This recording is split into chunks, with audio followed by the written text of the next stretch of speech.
Hello दोस्तों, आप सभी का आपके अपने यूट्यूब चैनल पर स्वागत है।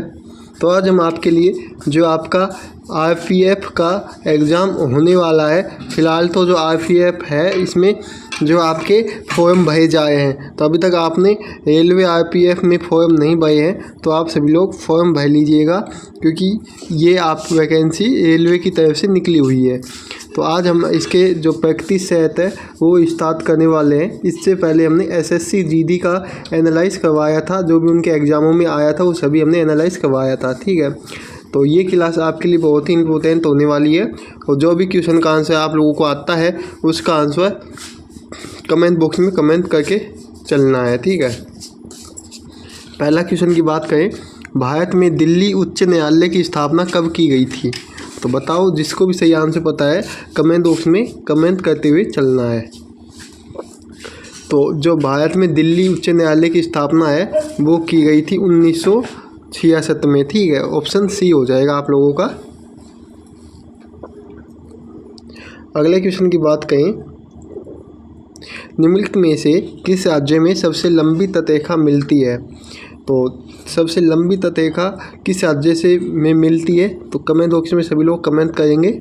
तो जो तटरेखा का मतलब होता है जो समुंदर होता है उसके जो तट पे जो रेखा होती है, यानी ऐसी कौन सी जगह है जहाँ पे जो तटरेखा है वो सबसे अधिक मिलती है लंबाई में? तो इसका आपका आंसर हो जाएगा ऑप्शन बी, गुजरात में। कहाँ पे? गुजरात में। और कितनी मिलती है? 1600 मिलती है, ठीक है। 1600 मीटर मिलती है। आगे चलते हैं। भारत के राष्ट्रपति के लिए न्यूनतम आयु योग्यता क्या है? तो सभी को पता होगा ये इस क्वेश्चन का तो आंसर। तो बताओ क्या होगा सही आंसर? जो भारत का राष्ट्रपति होता है उसके न्यूनतम आयु कितनी होती है, यानी राष्ट्रपति बनने के लिए न्यूनतम आयु कितनी होनी चाहिए? तो इसका आपका सही आंसर की बात करें तो ऑप्शन डी हो जाएगा। क्या हो जाएगा? 35 वर्ष होनी चाहिए कम से कम। अगला क्वेश्चन है, इस श्रृंखला में अगले अंक का पता लगाइए। तो बताओ, मैथ का सवाल है आपके। तो आज हम आपके लिए मैथ, साइंस, जो भी आपके एग्ज़ाम का पैटर्न है उसके हिसाब से क्वेश्चन बना के लाए हैं।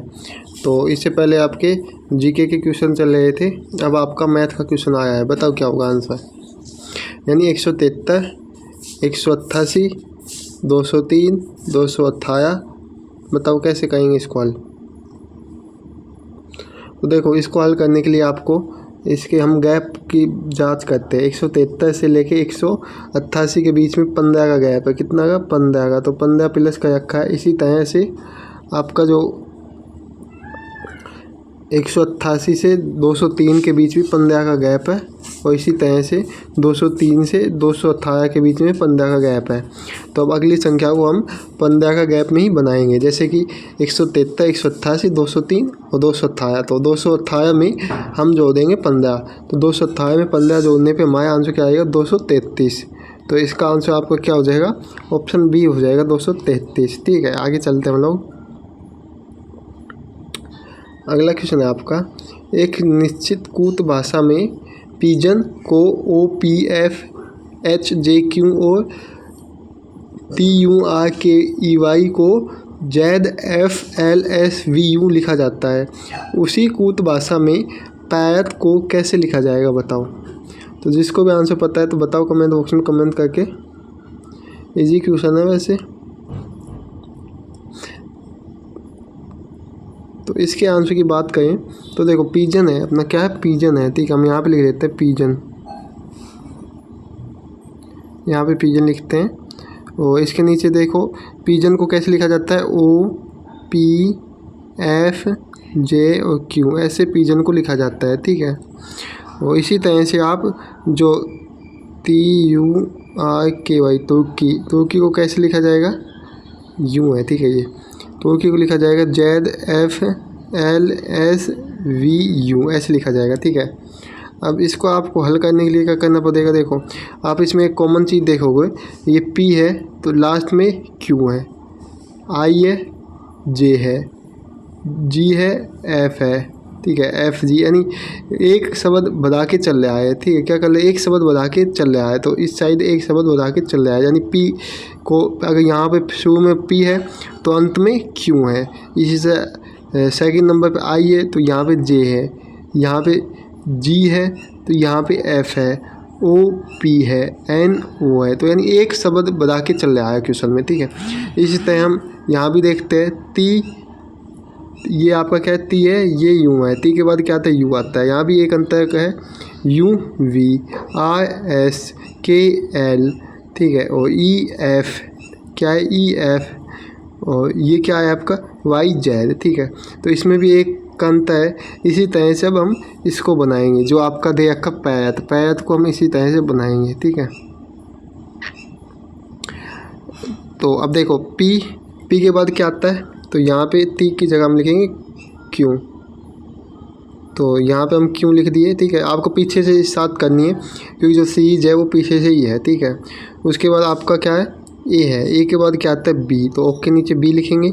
इसी तरह जो आ है, आ के बाद एस आता है, तो दोबारा आ है तो एस आएगा। ओ है तो ओ के बाद क्या आता है, ओ के बाद आता है पी। ठीक है, उसके बाद आता है आपका ती, ती के बाद क्या आता है, यू आता है, तो ये आपका बनेगा, क्या बनेगा, ये बनेगा। तो यानी आपका बन जाएगा ऑप्शन बी हो जाएगा सही आंसर। क्या हो जाएगा, ऑप्शन बी सही आंसर हो जाएगा, U P S S B Q. ठीक है, तो मैं उम्मीद करता हूँ सभी लोगों को क्वेश्चन समझ में आ गया होगा। आगे चलते हैं हम लोग। अगला इजी क्वेश्चन है, 59 और 10 का महत्तम समापत्य पता लगाएं, बताओ। ये सिर्फ 1 सेकंड का क्वेश्चन है, इसमें कुछ सोचने की बात है नहीं। तो इसमें एक रूल लगेगा, जैसे कि आपको पता होगा जब भी अभाज्य संख्या होती है तो उसका हमेशा एचसीएफ 1 होता है। कितना होता है, 1 होता है। तो इसमें जो 59 है ये एक अभाज्य संख्या है, इसलिए इसका जो एचसीएफ है ये कितना हो जाएगा, 1 हो जाएगा। ऑप्शन आपका क्या हो जाएगा, ए हो जाएगा, 1 हो जाएगा। ठीक है, तो ये बात समझ में आ गई होगी। अगर आपको एचसीएफ आपको पता होगा, निकालना आता होगा, ईजी क्वेश्चन था वो। अगला क्वेश्चन है 0.346 6 के ऊपर बार दे रखा है। ठीक है, को साधारण भिन्न के रूप में व्यक्त कीजिए। अब इसको बताओ क्या होगा, 6 है ना, 6 के ऊपर बार दे रखा है, तो अब बताओ इसको क्या आंसर करना होगा हमें। जिसको पता है जल्दी से बता दो। तो इसको हल करने के लिए हमें देखो, जितने अंकों पे बार होती है ना उतने अंकों के नीचे हम एक 9 लगाते हैं। एक अंक के ऊपर बार है तो 1 9 लिखेंगे। ठीक है, इसी प्रकार जितने अंकों पे बार नहीं होती वो हम 0 लिखते हैं। तो 2 अंकों पे बार नहीं है तो 0 लिख दिए। ठीक है, 900 हो गया। इसी तरह से अब जितने यानी पूरे अंक क्या है 446, तो इसमें हम माइनस करेंगे जिस पे बार नहीं है। तो 3 और 4 पे बार नहीं है तो इसको माइनस करेंगे, तो आंसर क्या आ जाएगा आपका 312/900, यानी ऑप्शन आपका सी हो जाएगा। क्या हो जाएगा, ऑप्शन सी सही आंसर हो जाएगा।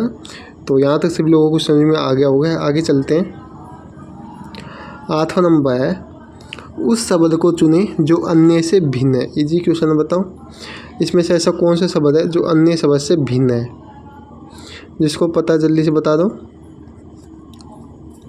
देखो क्वेश्चन में आप देखोगे तो जो इसमें दे रखा है अन्य से भिन्न, जो बृहस्पति है ये भी एक ग्रह है, पृथ्वी है ये भी एक ग्रह है, बुध है ये भी ग्रह है, लेकिन जो तेतन है ना ये एक ग्रह नहीं है। ये क्या है, ये एक उपग्रह है। क्या है, उपग्रह है तेतन, जिसको हम टाइटन भी बोलते हैं, टाइटन भी बोलते हैं तेतन को।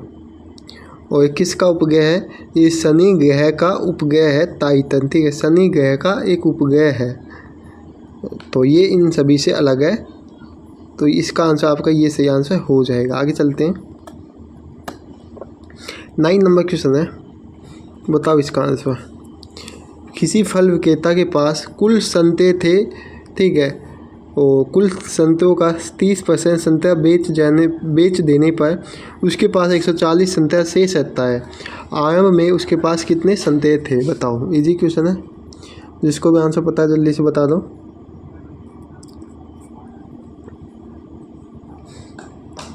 तो इसको आपको ज़्यादा 20 से 30 सेकंड में आपको कर लेना चाहिए, कोई बहुत ईजी क्वेश्चन है, ज़्यादा कठिन नहीं है। तो देखो इसको हम हल करने के लिए, देखो आपको पता है कोई भी वस्तु होती है वो अपने आप में 100% होती है। कितनी होती है, अपने आप में 100% होती है। तो संतरे की संख्या, कुल संतरे की संख्या कितनी हो जाएगी, कुल संतरे की संख्या हमारी 100% हो जाएगी। ठीक है, 100%।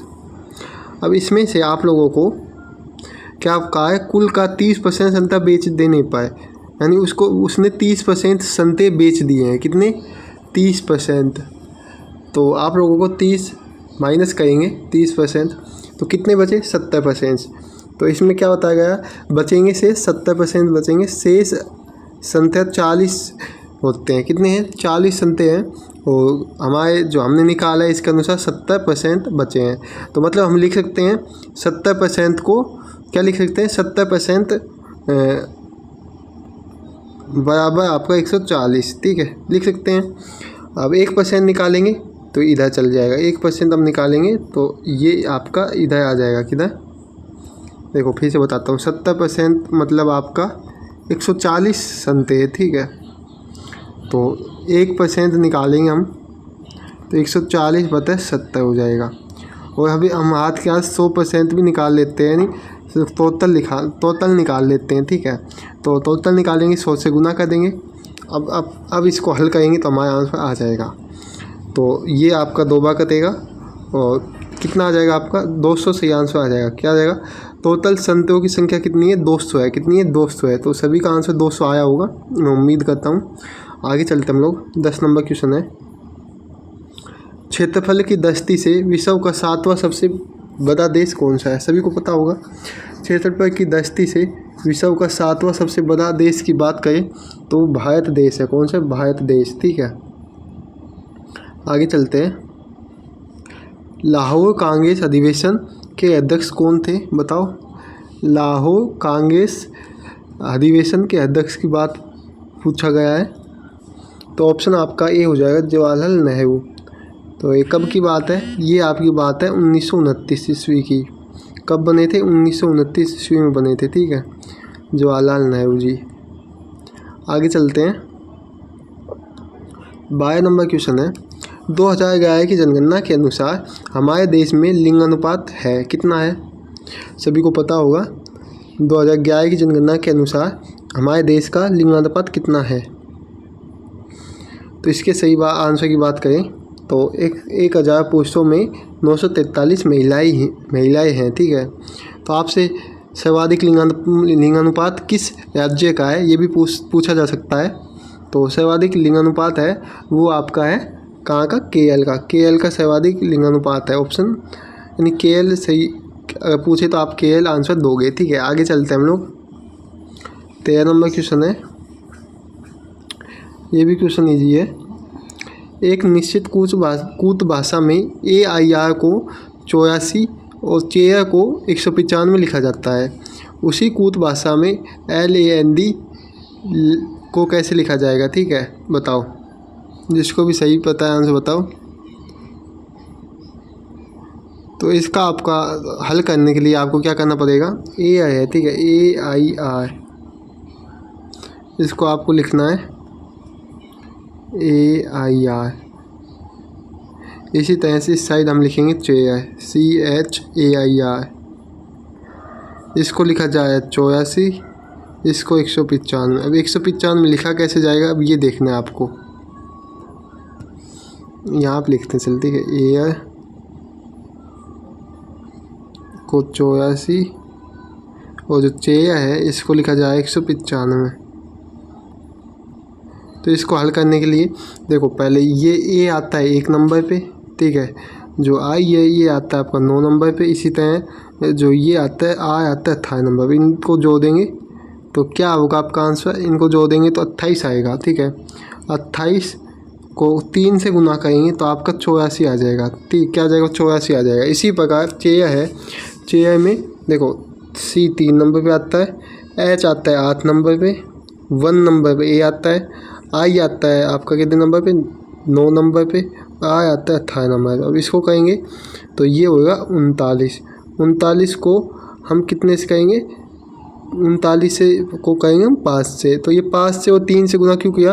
तो इसमें जितने शब्द हैं 1 2 3, तो इसलिए हम 3 से गुना किया। इसमें 5 शब्द हैं, 1 2 3 4 5, इसलिए 5 से। तो आपका 195 आ जाएगा।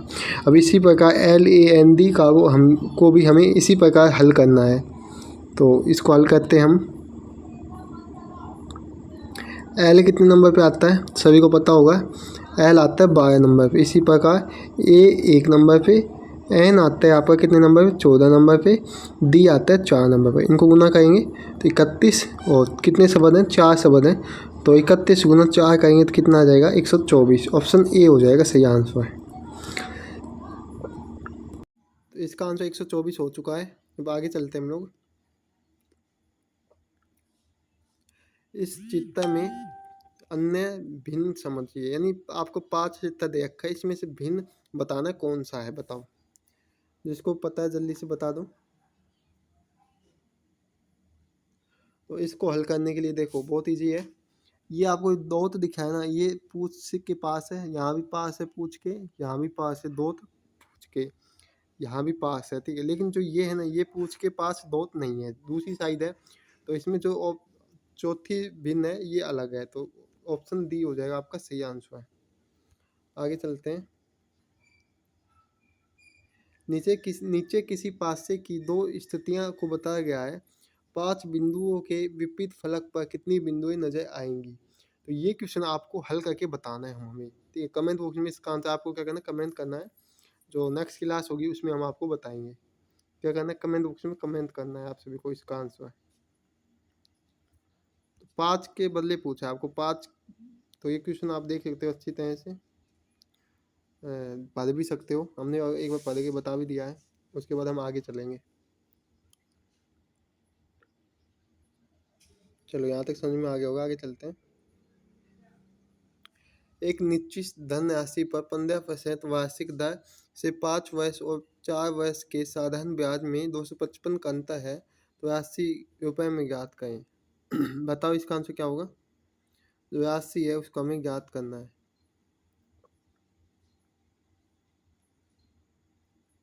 तो बताओ जल्दी से क्या होगा इसका आंसर।